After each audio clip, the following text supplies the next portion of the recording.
বন্ধুরা কেমন আছেন সবাই? আমি আজকে কথা বলবো Adobe Illustrator CC 2015 বইটা নিয়ে, যেটা Adobe কর্পোরেশনের বই, এবং এটা আপনারা পাবেন www.adobepress.com এই ঠিকানায় গেলে এখান থেকে আপনারা মাস্টার কার্ড দিয়ে পিডিএফ ফাইল যে বইটা এটা কিনে নিতে পারবেন। এটা অ্যাডোবিরই ট্রেনিংয়ের বই। এরা সফটওয়্যার রিলিজ করার সাথে সাথে, তো এটা অ্যাডোবির বই, অ্যাডোবি ট্রেনিংয়ের বই। এই অ্যাডোবি যখন ইলাস্ট্রেটর সিসি 2015 আপনাকে আর সফটওয়্যারটা রিলিজ করে আপডেট নিয়ে এসে, তো পাশাপাশি সেটা তারা ট্রেনিংয়ের জন্য এই বইটাও রিলিজ করে।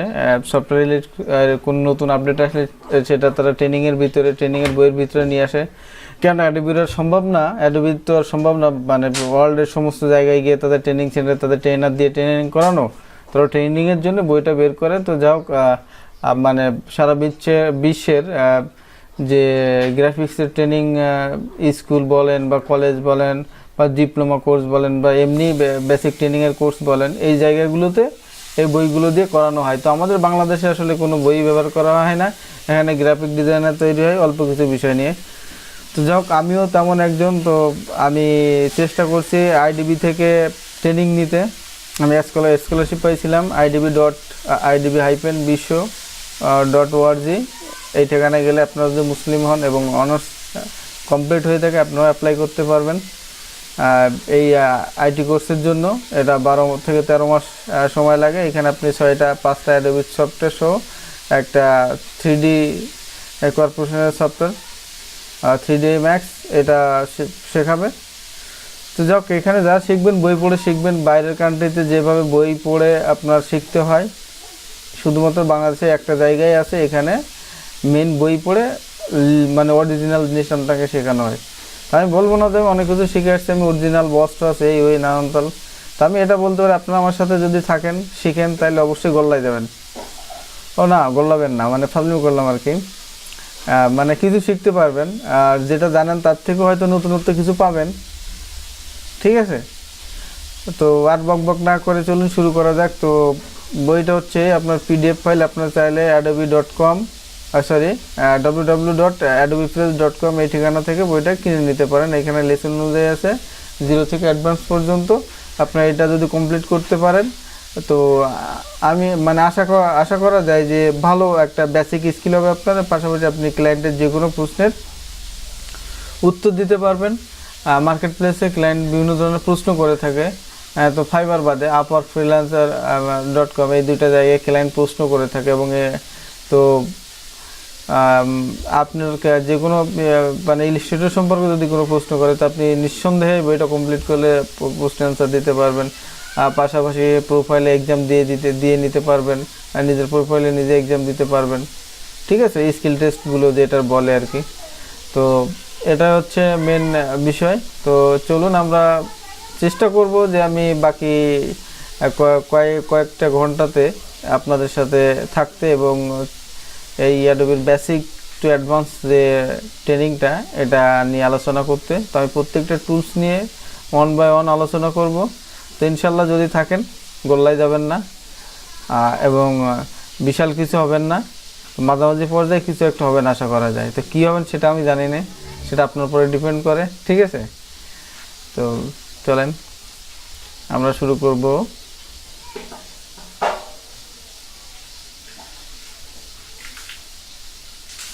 Getting to know the work area, এখান থেকে আমাদের মেন শুরু হবে।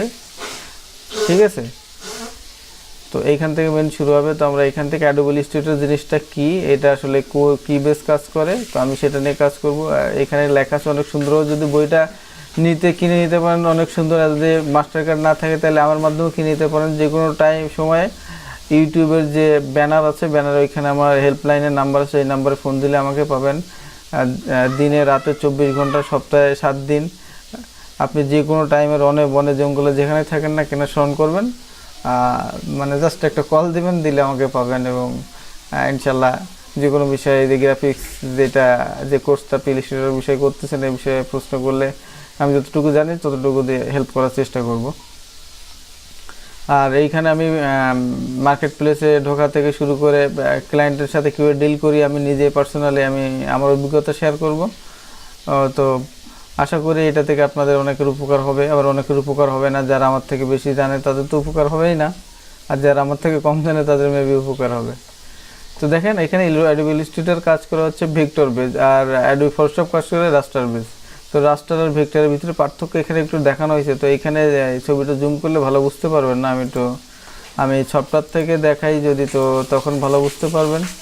তো আমি সফটওয়্যারে গেলাম, সফটওয়্যারে যাওয়ার পরে এখানে ফাইল আছে, সেই ফাইলটা ওপেন করি।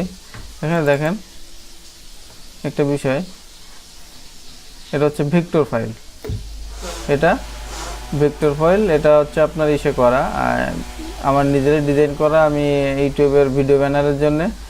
আর পাশাপাশি আমি আর একটা ওপেন করতেছি রাস্টার ইমেজ, যেটা মেনলি বেস করে তৈরি হয় আপনার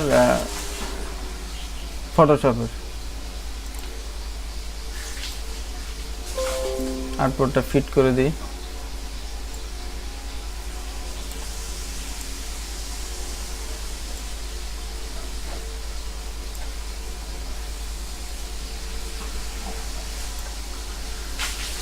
তো যাক, এটা হচ্ছে রাস্টার ইমেজ আর এটা ভেক্টর ইমেজ। তো ভেক্টর ইমেজটা দেখেন এর রেজুলেশন ইন্ডিপেন্ডেন্ট।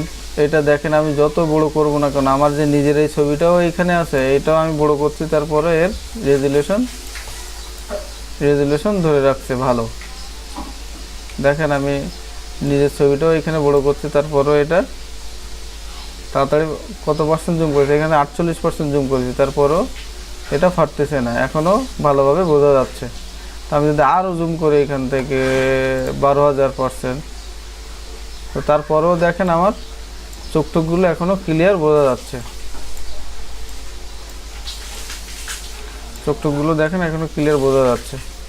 কিন্তু আপনি সিম্পলি এই সাইডে আসেন, এখানে ছিলাম 48,000%, এখানে আমি যদি জাস্ট শুধুমাত্র 300% জুম করে দেখেন, এই যে লেখাগুলো অবস্থা দেখেন, এই যেগুলো আগে ছিল আপনার 100%, সেটাতে কেমন 100% ছিল এরকম ক্লিয়ার বুঝতে পারতেছিলেন। আমি এইখানে জাস্ট 300%-এ গেলাম রাস্টার ইমেজে, দেখেন অবস্থা কি। আমি যদি এটা বৃদ্ধি করি তো দেখেন এখানে 4 কোণা ছোট ছোট পিক্সেল আকার হয়ে গেছে। তো রাস্টার ইমেজ কাজ করে পিপিআই মানে হচ্ছে আপনার পিক্সেল পার ইঞ্চিতে যত পিক্সেল আপনি ঢোকাবেন তত ছবির কোয়ালিটি ভালো আসবে। এটা হচ্ছে ফটোশপের কাজ, ফটোশপ কাজ করে পিপিআই বা রাস্টার বেজ।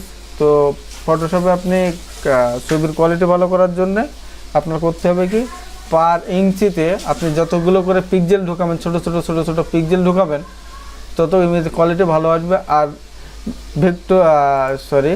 ইলাস্ট্রেটর কাজ করে ভেক্টর বেজ। তো ভেক্টর বেজ হচ্ছে ডিপিআই, ডট পার ইঞ্চ, মানে পার ইঞ্চিতে অসংখ্য ডট বসায়, পাশাপাশি ডট বসায় আপনার ভেক্টরের ফাইল তৈরি হয়। এই জন্য রেজুলেশনটা ইন্ডিপেন্ডেন্ট, আপনি যত ইচ্ছা তত জুম করতে পারেন। আমি দেখেন এই লেখাগুলো জুম করলাম, এখন 3200, 8500% আছে, আমি 34,000% করলাম, তারপরেও এর রেজুলেশন এই দেখেন এটা ক্লিয়ার আছে। তো এটা হচ্ছে পার্থক্য ভেক্টর আর রাস্টারের। তো ভেক্টর কেন দরকার হয়, রাস্টার কেন দরকার হয়, ফটোশপ কেন দরকার হয়, আর ইলাস্ট্রেটর কেন দরকার হয়। তো ফটোশপ দরকার হচ্ছে আপনি মনে করেন আপনার একটা কোম্পানি আছে, কোম্পানির একটা লোগো লাগবে আপনার। তো লোগোটা আপনার অনেক সময় দেখেন আপনার কোম্পানি ইলেকট্রিক কোম্পানি, অনেক সময় আপনি এয়ার কুলার তৈরি করেন, অনেক সময় ফ্রিজ তৈরি করেন, তারপরে অনেক সময় টিভি তৈরি করেন, তারপর ছোট আবার আপনার মানে কি বলে ইস্ত্রি মেশিনও তৈরি করেন, তারপরে এরকম ছোট জিনিসও তৈরি করেন। তো সেক্ষেত্রে আপনার কি প্যাকেট অনুযায়ী লোগো ছোট বড় তৈরি করা লাগে। আপনার কোম্পানি যে গ্রাফিক ডিজাইনার আছে তারা প্যাকেট অনুযায়ী কোম্পানি ছোট বড় করে ডিজাইন করে।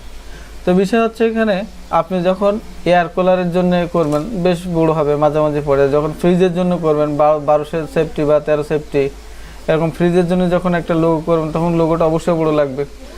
আবার যখন আপনি ইস্ত্রি মেশিনের জন্য প্যাকেটের জন্য লোগোটা করবেন তখন ওই লোগোটা কিন্তু ছোটো লাগবে। তো আপনি দেখা গেলো ইস্ত্রি মেশিনের জন্য একটা লোগো করে নিলেন বাইরে থেকে কাগজ দিয়ে, এখন আপনার ওই লোগোটা বড় করতে গেলে যখন ওই সেম লোগোটা, সেম কোম্পানির ব্র্যান্ড লোগোটা আপনি যখন প্যাকেটের গায়ে লাগাবেন, তখন অবশ্যই এটা বড় হতে হবে। তো এর জন্য কি আবার তাকে ডাকবেন?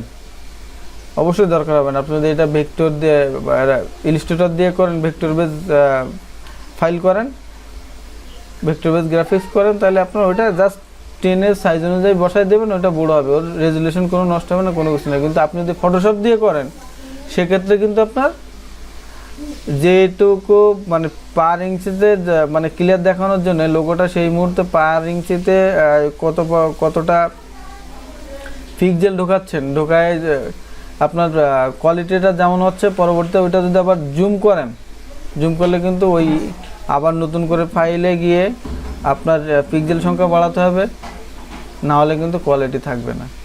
তো এই জন্যে আপনি লোগো ডিজাইন বলেন, পোস্টার ডিজাইন বলেন, নানান যে ডিজাইনগুলো বলেন এগুলো, বা ক্যারেক্টার ডিজাইন বলেন, এগুলো আপনার ইলাস্ট্রেটর দিয়ে করা যায়। আর ইলাস্ট্রেটর দিয়ে ডিজাইন করার জন্যই আর কি মেন সফটওয়্যারটা, এখানে অনেকগুলো টুলস আছে, সেগুলো ডিজাইন করার জন্য অনেক হেল্পফুল।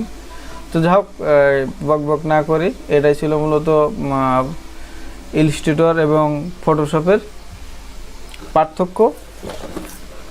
ঠিক আছে, তা আমি চেষ্টা করব পরবর্তী ক্লাসে ইন্টারফেস নিয়ে আলোচনা করতে। আর একটা বিষয়, আর একটু কথা বলি, এইখানে আরেকটু অ্যাড করি। তো দেখেন, আমি এই দুইটা অফ করে দিলাম। এখন কোনো ফাইল নেই, এখানে কোনো আর্টবোর্ড নেই, এই জন্য টোটালি কন্ট্রোল প্যানেলটা নেই। আর আপনি যেই মুহূর্তে একটা ফাইল বা কোনো কিছু ওপেন করবেন, ওপেন করার সাথে সাথে এখানে কন্ট্রোল প্যানেলটা চলে আসবে। ঠিক আছে, তো এইভাবে আমি ইন্টারফেস নিয়ে পরবর্তী ক্লাসে কথা বলবো ইনশাল্লাহ। তো এই ক্লাসটা পর্যন্তই। আর ভালো লাগলে অবশ্যই ভিডিওতে লাইক করবেন, কমেন্ট, শেয়ার।